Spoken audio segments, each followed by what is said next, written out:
The Twin Brothers, from the Gray Fairy Book, edited by Andrew Lang. Once there was a fisherman who had plenty of money but no children. One day an old woman came to his wife and said, "What use is all your prosperity to you when you have no children?" "It is God's will," answered the fisherman's wife. "Nay, my child, it is not God's will, but the fault of your husband. For if he would but catch the little goldfish, you would surely have children. Tonight, when he comes home, tell him he must go back and catch the little fish. He must then cut it in 6 pieces. One of these you must eat, and your husband the second, and soon after you will have 2 children. The 3rd piece you must give to the dog, and she will have 2 puppies. The 4th piece give to the mare, and she will have 2 foals. The 5th piece bury on the right of the house door, and the 6th on the left, and 2 cypress trees will spring up there." When the fisherman came home at evening, his wife told him all that the old woman had advised, and he promised to bring home the little goldfish.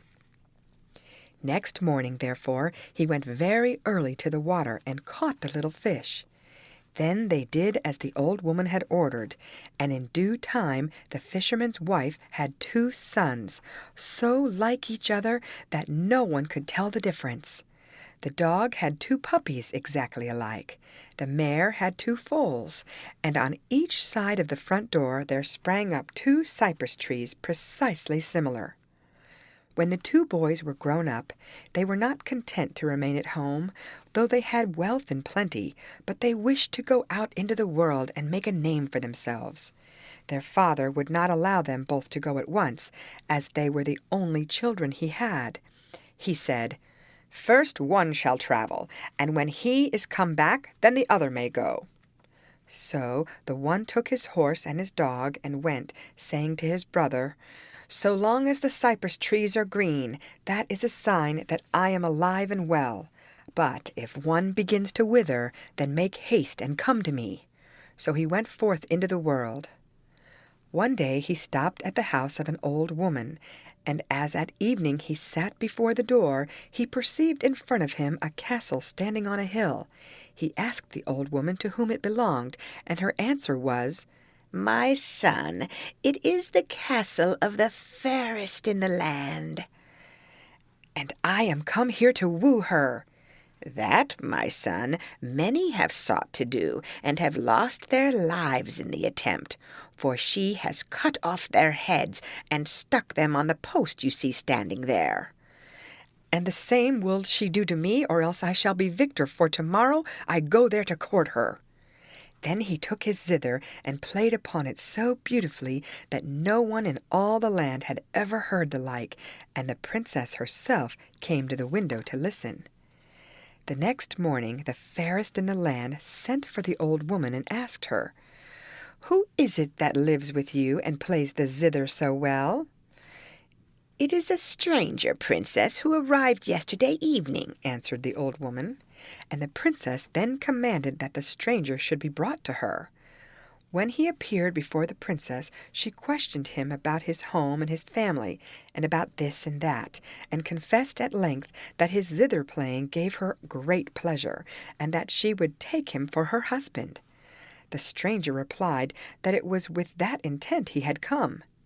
The princess then said, "You must now go to my father and tell him you desire to have me to wife, and when he has put the 3 problems before you, then come back and tell me."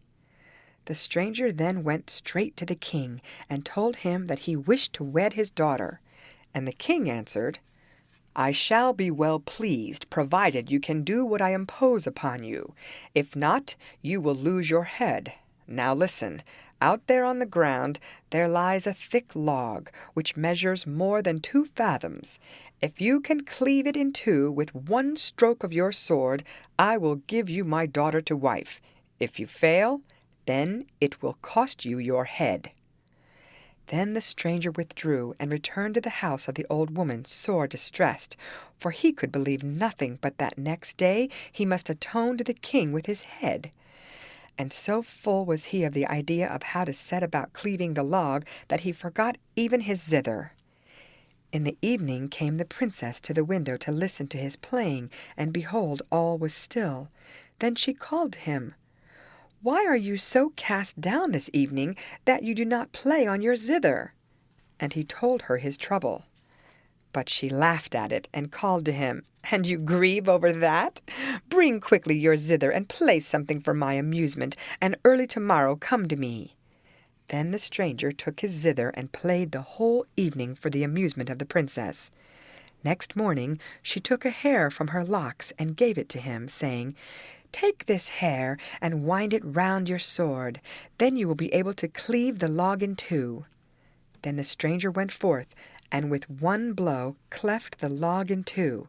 But the king said, "I will impose another task upon you before you can wed my daughter."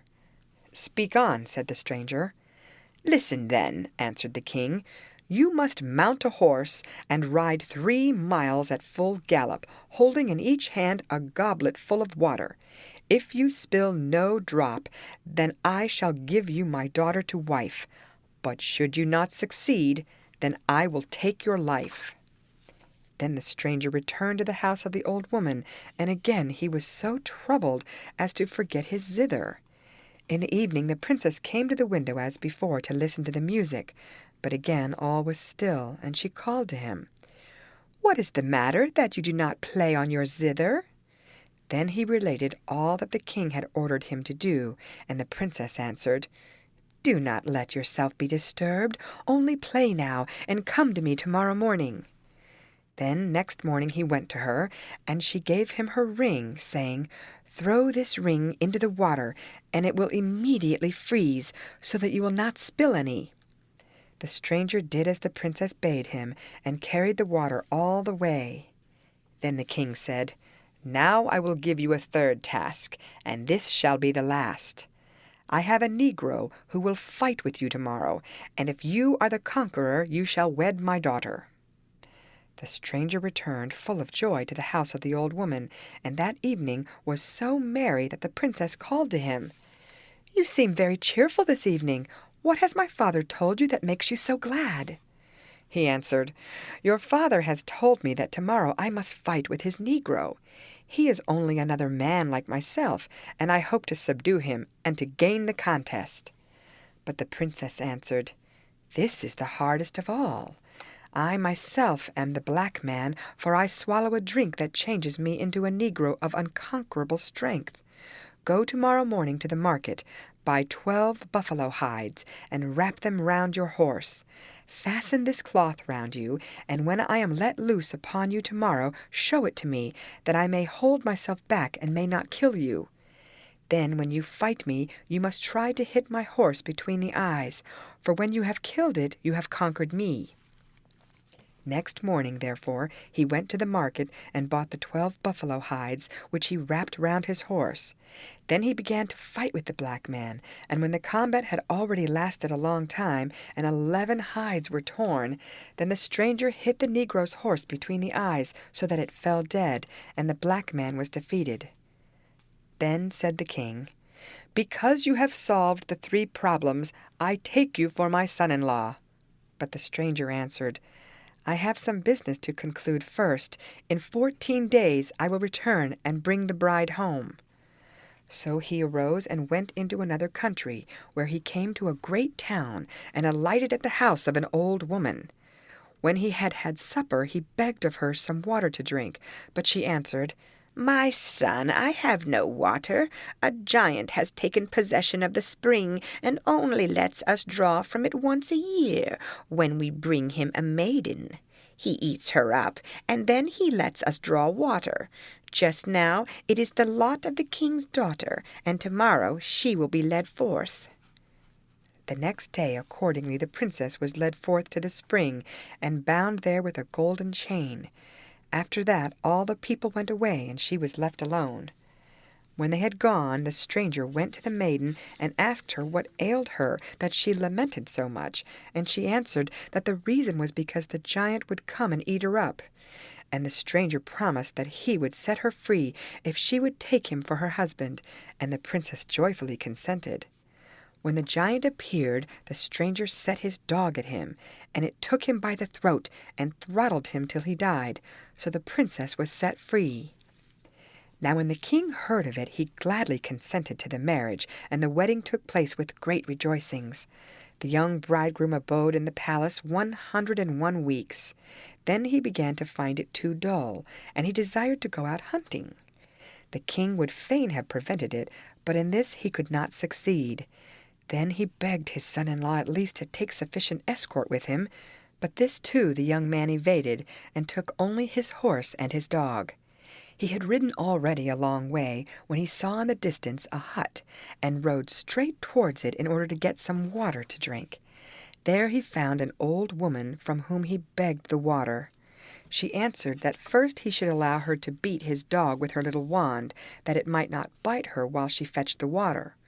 The hunter consented, and as soon as she had touched the dog with her wand, it immediately turned to stone. Thereupon she touched the hunter and also his horse, and both turned to stone. As soon as that had happened, the cypress trees in front of his father's house began to wither, and when the other brother saw this, he immediately set out in search of his twin. He came first to the town where his brother had slain the giant, and there fate led him to the same old woman where his brother had lodged. When she saw him, she took him for his twin brother, and said to him, "Do not take it amiss of me, my son, that I did not come to wish you joy on your marriage with the king's daughter." The stranger perceived what mistake she had made, but only said, "That does not matter, old woman," and rode on, without further speech, to the king's palace, where the king and the princess both took him for his twin brother, and called out, "Why have you tarried so long away? We thought something evil had befallen you." When night came, and he slept with the princess, who still believed him to be her husband, he laid his sword between them, and when morning came he rose early and went out to hunt. Fate led him by the same way which his brother had taken, and from a distance he saw him, and knew that he was turned to stone. Then he entered the hut, and ordered the old woman to disenchant his brother, but she answered, "Let me first touch your dog with my wand, and then I will free your brother." He ordered the dog, however, to take hold of her and bite her up to the knee till she cried out, "Tell your dog to let me go, and I will set your brother free." But he only answered, "Tell the magic words that I may disenchant him myself," and as she would not, he ordered his dog to bite her up to the hip. Then the old woman cried out, "I have 2 wands. With the green one I turn to stone, and with the red one I bring to life again." So the hunter took the red wand and disenchanted his brother, also his brother's horse and his dog, and ordered his own dog to eat the old woman up altogether. While the brothers went on their way back to the castle of the king, the one brother related to the other how the cypress tree had all at once dried up and withered, how he had immediately set out in search of his twin, and how he had come to the castle of his father-in-law and had claimed the princess as his wife. But the other brother became furious on hearing this, and smote him over the forehead till he died, and returned alone to the house of his father-in-law. When night came and he was in bed, the princess asked him, "What was the matter with you last night, that you never spoke a word to me?"